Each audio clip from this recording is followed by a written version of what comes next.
Hi friends, welcome to my channel. நம்ம சேனலில் இப்போ என்ன பார்க்க போகிறோன்னா வடகறி செய்கிறது எப்படின்னு பார்க்கலாம். நான் வந்து அரை மணி நேரத்துக்கு முன்னாடியே ஒரு சின்ன கிளாஸ் அளவு கடலப்பருப்பு எடுத்து ஊற வச்சுருக்கேன். இப்போ இந்த கடலப்பருப்பை நம்ம அரைச்சிடலாம்.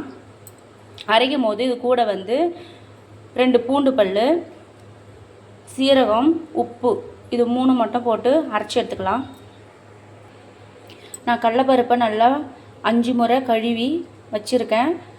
ஒரு 4-5 பூண்டு, கொஞ்சமாக சீரகம், சால்ட்டு போட்டு ஆட் பண்ணி வச்சுருக்கேன். இப்போ நம்ம வந்து கொரப்பாக அரைச்சி எடுத்துக்கலாம். இப்போ பார்த்தீங்கன்னா தெரியும், லைட்டாக கொரப்பாக இருக்குது. ஒரே ஒரு காஞ்ச மிளகாய் போட்டுக்கலாம். இப்போ பார்த்தீங்கன்னா உங்களுக்கு தெரியும், நான் கொரப்பாக எடுத்து வச்சுருக்கேன். இப்போ வந்து இதை வந்து தோசைக்கல் வச்சு அடை மாதிரி தட்டி எடுத்துக்கலாம். இப்போ பார்த்தீங்கன்னா தோசைக்கல் வந்து வச்சுட்டேன். கேஸ் ஆன் பண்ணி தோசைக்கல் வச்சுருக்கேன். ஆயில் அப்ளை பண்ணிட்டேன். இப்போ பார்த்தீங்கன்னா நான் அடை மாதிரி போட்டு வச்சுருக்கேன். கொஞ்சம் வேகட்டும்.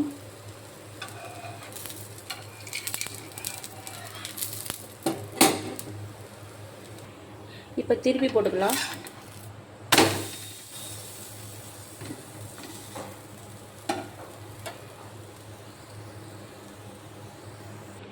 இப்போ பார்த்தீங்கன்னா நான் அடை மாதிரி போட்டு வச்சுருக்கிறேன். இப்போ வந்து தாளிச்சிடலாம், குழம்பு தாளிச்சிடலாம்.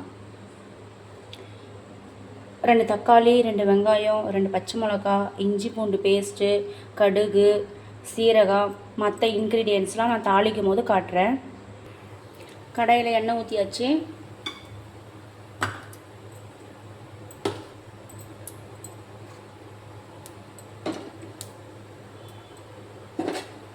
எண்ணெய் நல்லா காயட்டும். காஞ்சதுக்கப்புறம் கடுகு சேர்த்துக்கலாம்.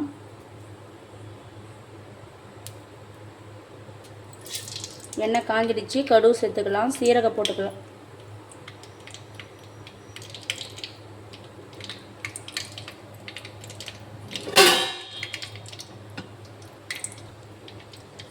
சீரகம் போட்டுக்கலாம். சோம்பு போட்டுக்கலாம்.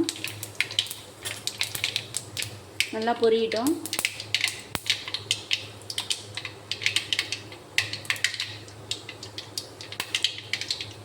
ரெண்டு பச்சை மிளகாய் நல்லா கீறி வச்சுருக்கேன், போட்டுக்கலாம். வெங்காயம் ஆட் பண்ணிக்கலாம்.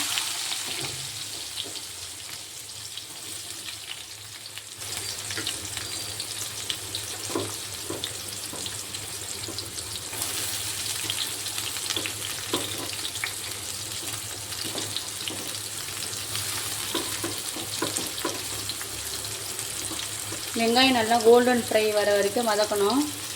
அதுக்கப்புறம் தான் தக்காளி ஆட் பண்ணணும்.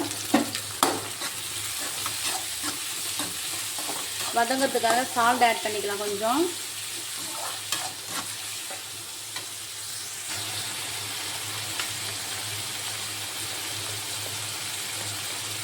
வதங்கிறதுக்கு மட்டும் கொஞ்சம் லைட்டாக சால்ட் ஆட் பண்ணிக்கிறேன்.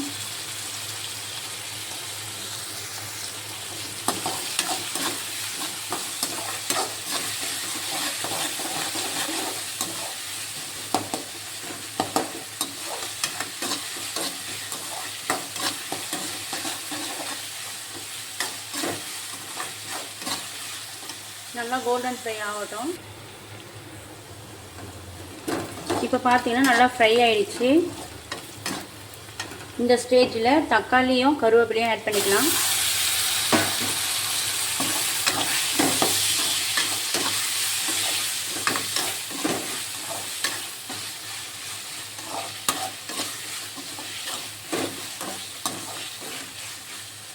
நல்லா வதங்கி வரட்டும். தக்காளி இன்னும் நல்லா மசிய வேகணும், வதங்கணும். தக்காளி நல்லா வெந்ததுக்கப்புறம் இஞ்சி பூண்டு பேஸ்ட்டு ஆட் பண்ணிக்கலாம்.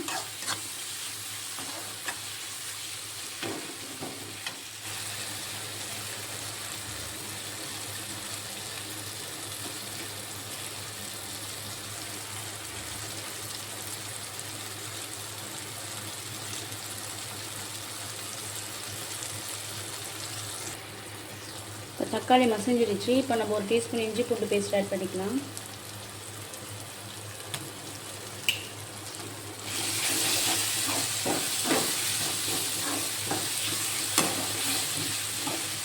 இஞ்சி பூண்டு பேஸ்ட்டு வாசனை வர வரைக்கும் வதக்கணும்.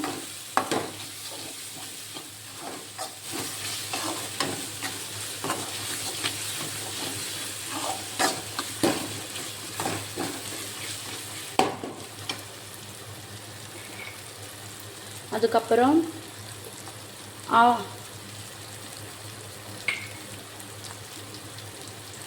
2 டீஸ்பூன் மிளகாய்த்தூள், மஞ்சள் தூள் 1/4 டீஸ்பூன், தனி மிளகாய்த்தூள் 1/4 டீஸ்பூன், 1/4 டீஸ்பூன்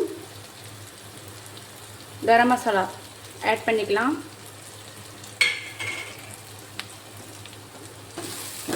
நல்லா பச்சை வாசனை போகிற வரைக்கும் நல்லா வதக்கிக்கோங்க.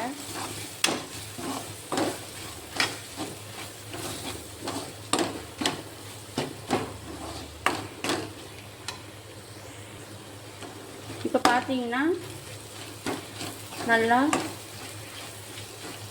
பச்சை வாசனைலாம் போயிடுச்சு. இந்த ஸ்டேஜில் வந்து நமக்கு தேவையான தண்ணீர் ஆட் பண்ணிக்கலாம்.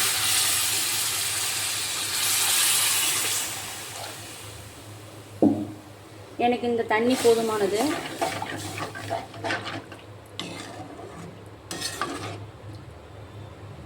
ஒரு கொதி வரட்டும். நான் அடை மாதிரி போட்டு வச்சுருந்த கடல அடையை உதிரியாக எடுத்து வச்சுருக்கேன். இந்த ஸ்டேஜில் நம்ம உப்பு காரெல்லாம் கரெக்டாக இருக்கான்னு பார்த்துக்கலாம். இப்போ நல்லா கொதி வந்துச்சு. டேஸ்ட்டு பார்த்தா கரெக்டாக இருக்குது. இப்போ நம்ம இந்த கடலையில் உதிரியாக இருக்கிற கடல அடையை ஆட் பண்ணிக்கலாம்.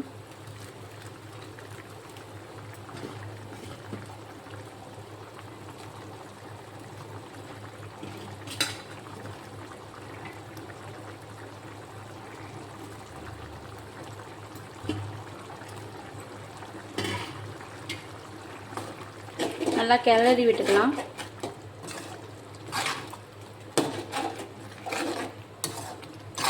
உங்களுக்கே தெரியும் நான் வச்ச தண்ணி அளவு கரெக்டாக இருக்குது. எனக்கு கரெக்டான ஸ்டேஜில் ரெடி ஆயிடுச்சு.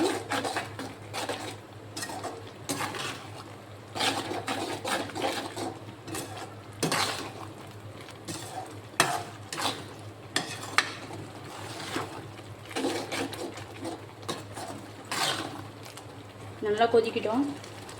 பச்சை ஸ்மெல்லாம் போட்டோம். பச்சை வாசனைலாம் போனதுக்கப்புறம் நல்லா சுண்டி வரும்.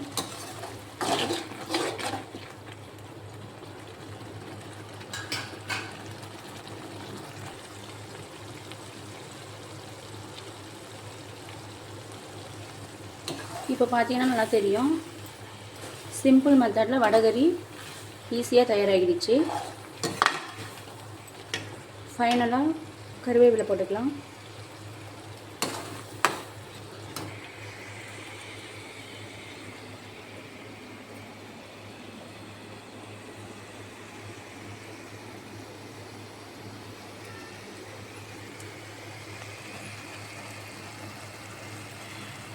பிடிச்சிருந்தா லைக் பண்ணுங்கள், ஷேர் பண்ணுங்கள், சப்ஸ்கிரைப் பண்ணுங்கள், மறக்காமல் கமெண்ட் பண்ணுங்கள். Bye friends. ட்ரை பண்ணி பாருங்கள் ஃபஸ்ட்டு.